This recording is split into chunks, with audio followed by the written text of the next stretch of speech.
I'm going to turn to today's readings. We have two. The first one comes from Proverbs 4, 1-9. Listen, my sons, to a father's instruction. Pay attention and gain understanding. I give you sound learning, so do not forsake my teaching. For I too was a son to my father, still tender and cherished by my mother.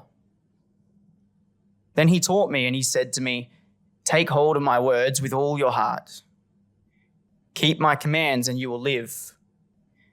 Get wisdom, get understanding. Do not forget my words or turn away from them. Do not forsake wisdom and she will protect you. Love her and she will watch over you. The beginning of wisdom is this: get wisdom.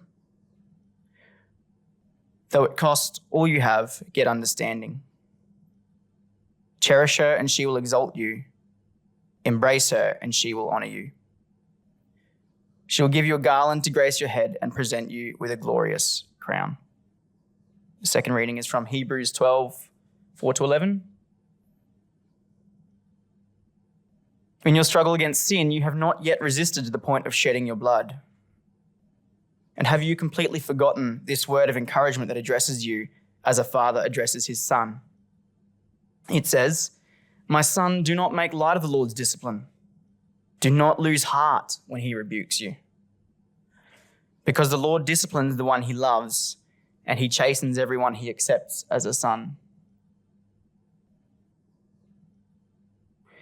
Endure hardship as discipline. God is treating you as his children. For what children are not disciplined by their father? If you're not disciplined, and everyone undergoes discipline, then you are not legitimate, not true sons and daughters at all. Moreover, we have all had human fathers who disciplined us, and we respected them for it. How much more should we submit to the Father of spirits and live? They disciplined us for a little while as they thought best, but God disciplines us for our good in order that we may share in his holiness.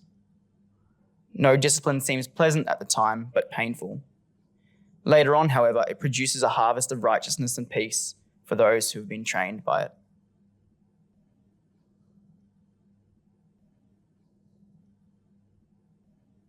Thanks, Sam. And good afternoon, everybody. It's a pleasure to be here preaching at Principals Hour today. My name is Ben Powell, for those of you that haven't met me, and I'm the director of the Bridge program here at SMBC. Thank you for those muted cheers. Take them to heart. Apologies for what's about to happen. It's really hard for me to not slip into a terrible Scottish accent when I say this, as you'll understand. Some of you will in a moment. Choose life. Choose a job. Choose a career. Choose a family. Choose a big television, washing machines, cars and electrical tin openers. Choose good health, low cholesterol and dental insurance. Choose fixed interest mortgage repayments. Choose a starter home. Choose your friends. Choose leisure wear and matching luggage. Choose DIY and wondering who you are on a Sunday morning. Choose sitting on that couch, watching mind-numbing, spirit-crushing game shows, stuffing junk food into your mouth. Choose rotting away at the end of it all in a miserable home. Nothing more than an embarrassment to the selfish kids you brought up to replace yourself. Choose your future. Choose life. They are, of course, the opening words of the film Trainspotting. 90s classic for those of you that are aware of that, and any devotees of a young Ewan McGregor. It's a raw, kind of cynical look, I guess, at young people trying to escape the boredom and emptiness of modern life through heroin, ultimately. It's the voice of a generation that's kind of looked at the promises of Western comfort, the job, mortgage, the family, the television, and they're asking, is that it? Is that it? Is this what it means to choose life? And it's shocking, for in the choice for heroin, it's really revealing a world that is everything except life itself. It's the question that Proverbs asks of us also. What is it to choose life? To which its consistent answer is simple. To choose wisdom is to choose life, not just for yourself, but for your family. Family. It's mocked as the capstone of the life project in the introduction to Trainspotting. But in Proverbs, it's the vehicle through which life is delivered for generations. Broadly, our theme today that we're going to press into and explore a little further is the relationship between wisdom and family or household. In particular, the role of wisdom in establishing life for the family, that its foundation and supply is for generations, and it's chiefly passed on in Proverbs through instruction and discipline between parents and their children. So firstly, wisdom is life for the family. Now, in our first text in Proverbs 4 shows us that wisdom begins and grows in the home through the instructions of a father to his son. Now, I want to take a quick aside here, if I may, which is important in speaking about families and households in Proverbs. Proverbs often speaks in the voice of a father to his son. Listen, my son, to your father's instruction, and do not forsake your mother's teaching. We hear in Proverbs 1 verse 8 at the start. And we get this gendered language because it's written into a world where sons would carry the family name and lead the household. But I want you to notice that in 1 verse 8, the mother's voice is there too, and her instruction stands beside the father's. So gender is appropriately separated and different roles are attributed accordingly in other parts of the scriptures. But there's good reason to see Proverbs as speaking to both men and women, sons and daughters in the household. And if I may, I'm going to pick a provocative verse only because Tremper Longman III in his Baker commentary picks it first. He points out in Proverbs 21 verse 9, better to live on a corner of the roof than share a house with a quarrelsome wife. That it can be appropriately applied for women as better to live on the corner of a roof than share a house with a quarrelsome husband. So allow me to press in personally on that one, if I may, just for a moment.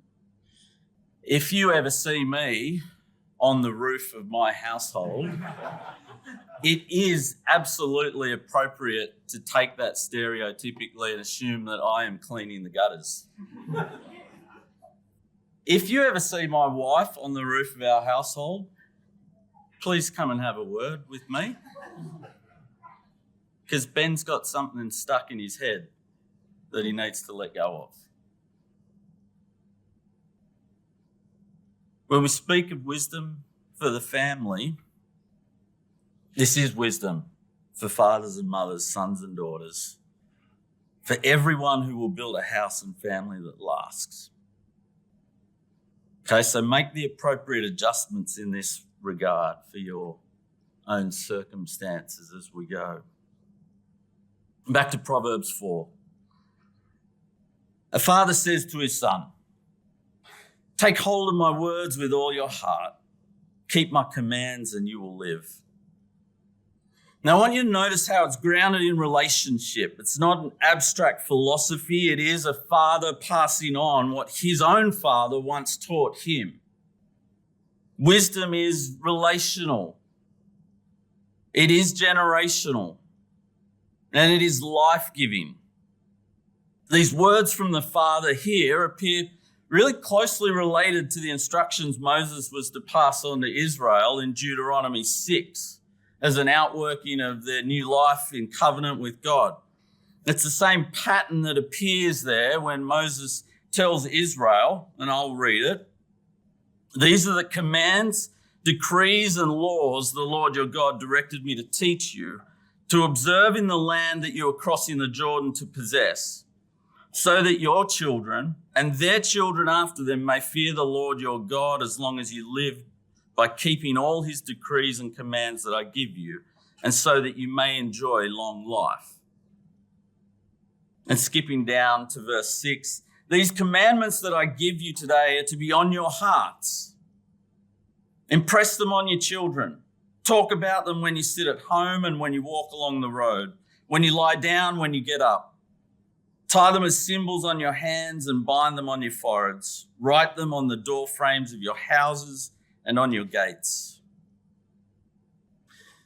See, you can see the connection.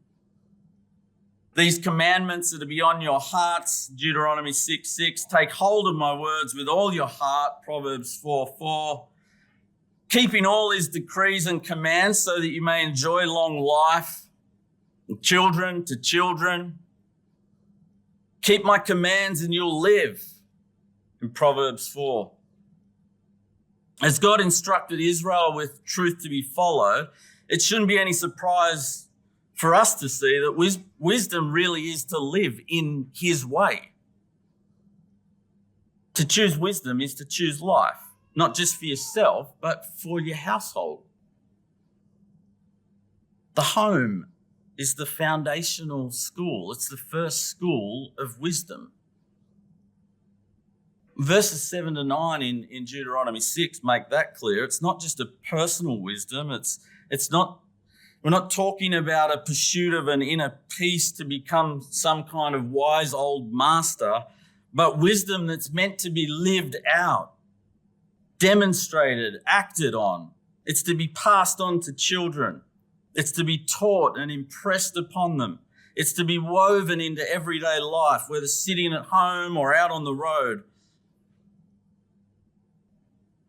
Wisdom, lying down, getting up.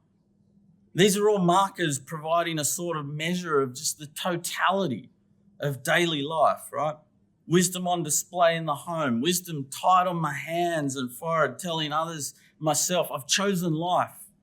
I'm following God. I choose his wisdom. And wisdom on display for the community, visible on the doorframe of my house and on the external gates for everyone walking by. This family has chosen, this household has chosen to follow the wisdom of God for life. Proverbs pictures this wisdom as the foundation of a lasting home. So we read in Proverbs 9, verse 1, wisdom has built her house. And 24, verse 3, by wisdom a house is built, and through understanding it's established. So the family that builds on wisdom is the family that's chosen life. But secondly, just as families are generational, so is wisdom. Then, when we build on wisdom, we lay a foundation for life across generations. We read in Proverbs 17:6, children's children are a crown to the aged, and parents are the pride of their children. This general truth here is that the grandchildren in families that live by wisdom are a crown, right? They're an honor to their grandparents. Children raised in the way of wisdom honor their parents.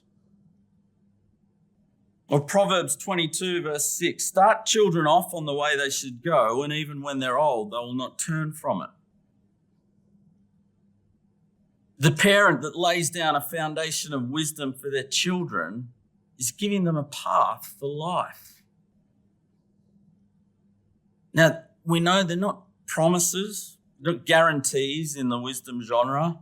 I have no doubt that we can think of examples where it seemed like the parents tried to lay a pretty good foundation of wisdom And it hasn't resulted in children always honouring them or always walking the right path. It's not a promised outcome. It's not without exceptions. But it is the wise choice. And I'd want to add, because I don't know everyone's personal family context here. It can change. This choice can change families. I know on my mother's side of the family, as new migrants to Australia in the 1950s, it was my auntie who first came to faith in Australia. My mum soon followed. Her brother would follow. And my grandparents, Uma and Upa, followed after them. My family speaks of my Upa as a harsh, belligerent kind of man. I've only ever known him as just the sweetest, tender-hearted, loving man. So I want to say generational change can begin now for the one that sets their family on the path of wisdom. Wisdom that begins with the fear of the Lord. Okay, wisdom brings life to the family. Wisdom's supply is for the generations. But let me try and get a little more practical, because after all, wisdom's meant to be lived out. How do families actually do that? How do we cultivate wisdom? Well, wisdom is passed on through instruction and discipline in Proverbs. It's our third point. Wisdom doesn't just happen. It's taught through loving correction. In the book of Proverbs, discipline.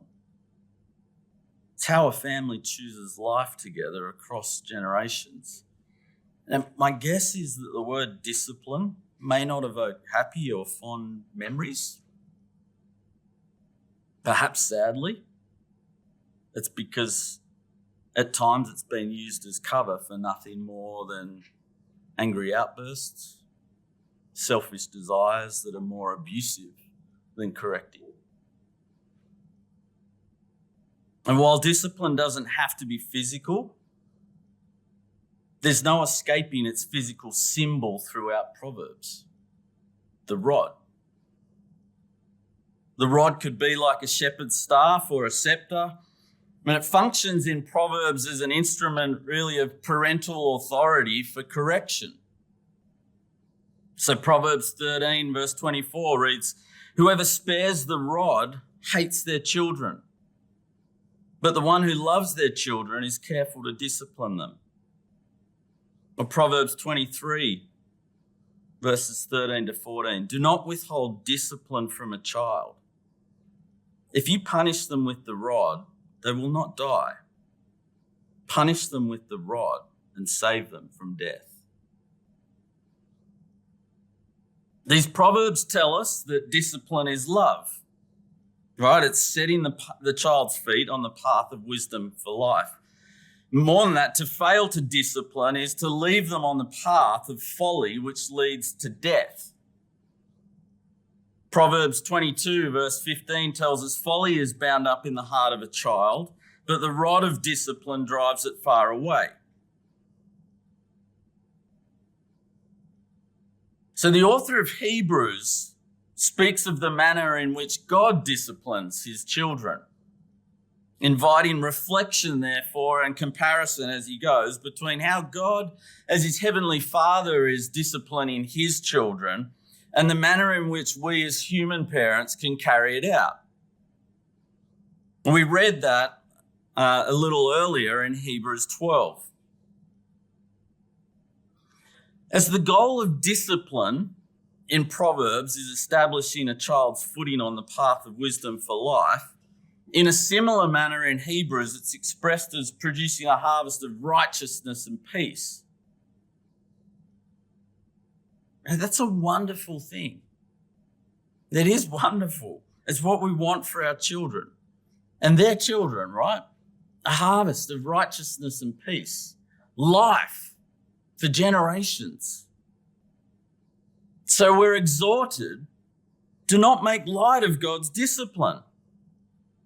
And the author of Hebrews uses a quote from Proverbs 3, verses 11 to 12. My son, do not despise the Lord's discipline and do not resent his rebuke, because the Lord disciplines those that he loves. But we get into trouble if we rush to the rod alone for discipline and don't also see the clear distinction between God and human parents as disciplinarians here. See, with God, we can be sure it's good.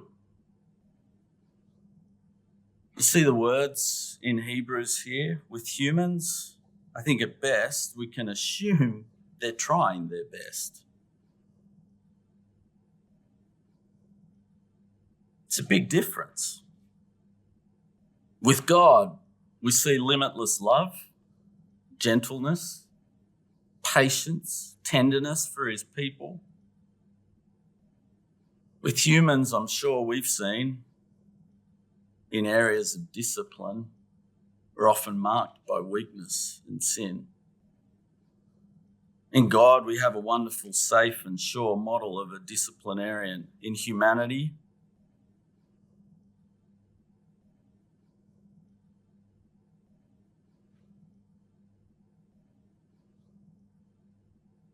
discipline sometimes can be little more than just shameful weakness that is weaponized.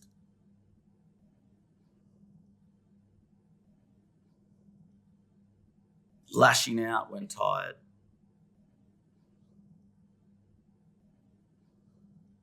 A sharp response that creates confusion or fear.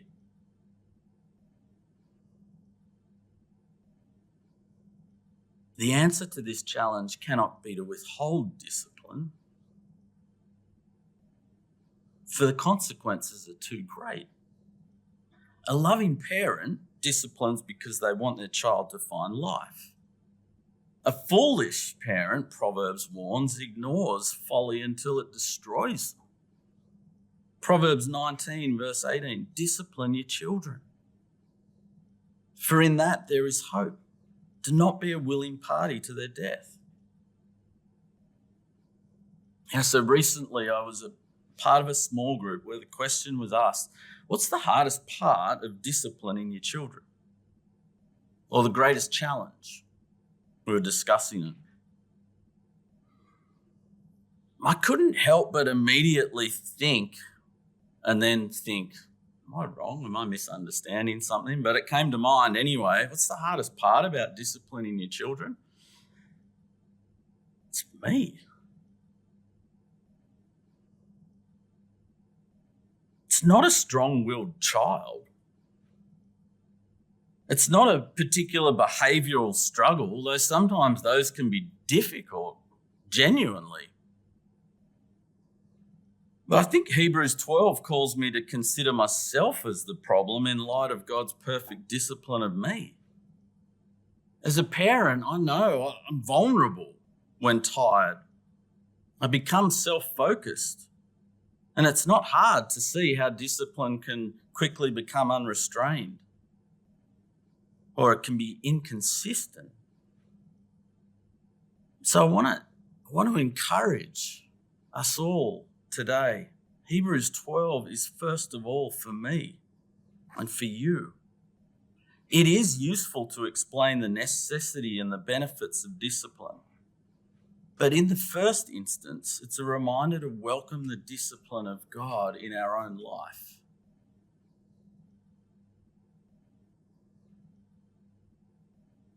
The parent that seeks to discipline their child with wisdom is to be a parent that is themselves open to and familiar with the discipline of their Heavenly Father.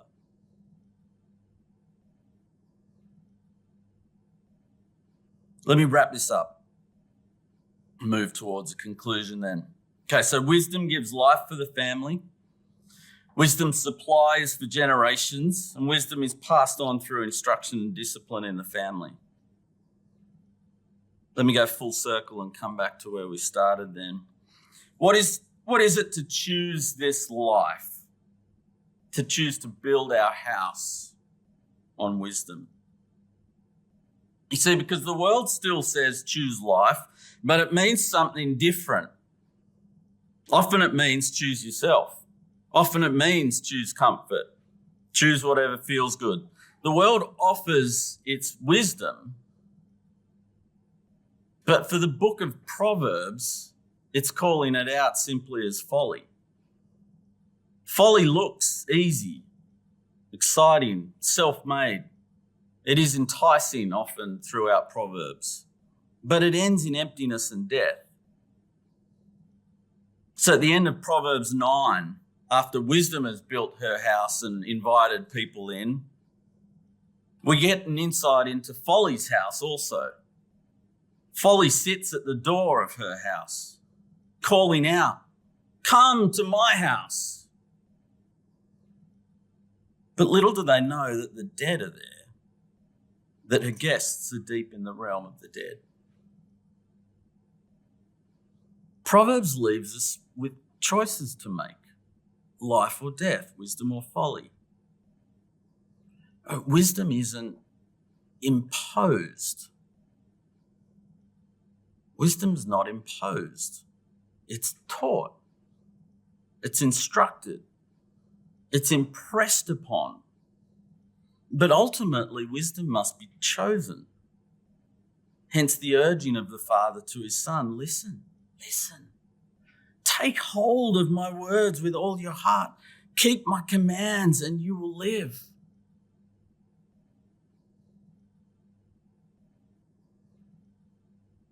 I'm pretty sure this won't launch a Hollywood career like Ewan McGregor's after Train Spotting. But from our scriptures today, I think a proverbial opening monologue more like this might secure the life we're after and the house and family that wisdom builds. Choose life. Choose wisdom. Take hold of her words with all your heart. Keep her commands and you will live. Though it costs you all you have, get understanding. Choose to build your house on understanding, not ambition. Choose to love your spouse with faithfulness, not convenience. Choose to raise your children with discipline, not neglect. Choose faith that your children will remember and your grandchildren will repeat. Choose the fear of the Lord. That's where wisdom starts. Choose life for yourself, for your family, for generations yet to come. Amen.